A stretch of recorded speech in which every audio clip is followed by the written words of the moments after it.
You may feel like surrounded by pressures and uncertainty today. பயங்கரமான ஒரு பிரஷர்ல நீங்க இருக்கலாம். Exodus 1:21 the Bible says அவர்களுடைய குடும்பங்கள் தலைக்கும்படி செய்தார். யாருடைய குடும்பத்தை?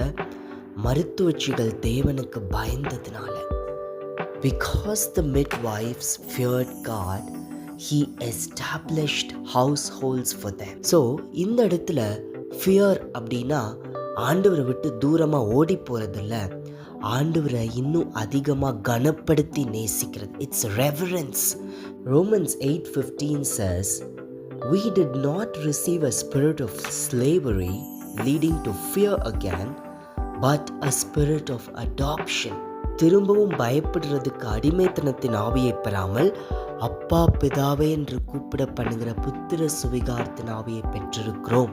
ரோமர் 8:15 நம்ம வாசிக்கிறோம். Fear is the reverence. It's not going away from God, but going closer to God in reverence. That's what fear means here. So when we revere God, honor Him and stay closer to Him, God is going to establish us. அவரை நம்பி அவரிடத்துல சார்ந்து இருக்கும் பொழுது கட்டாயம் அவர் நம்மளை நிலைப்படுத்துகிற தேவனாக இருக்கிறார். All that uncertainty is leaving, all the pressure is leaving, you will be established in high place. ஆண்டவர் உங்களை உன்னதமான இடத்துல நிலை நிறுத்தும்படி செய்வார்.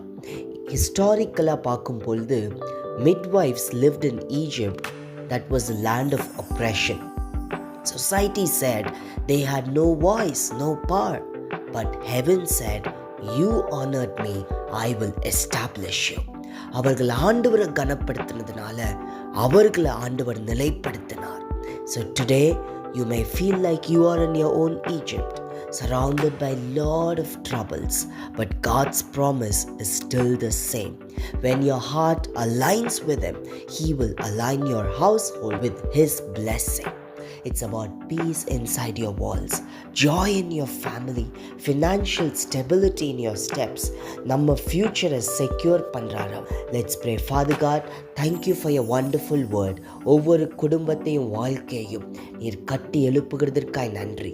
இதுவரை அலைமோதி கொண்டிருக்கிற வாழ்க்கையை Lord, I pray that the lives will be established. Thank you, Father, you are doing that. In Jesus' name, amen.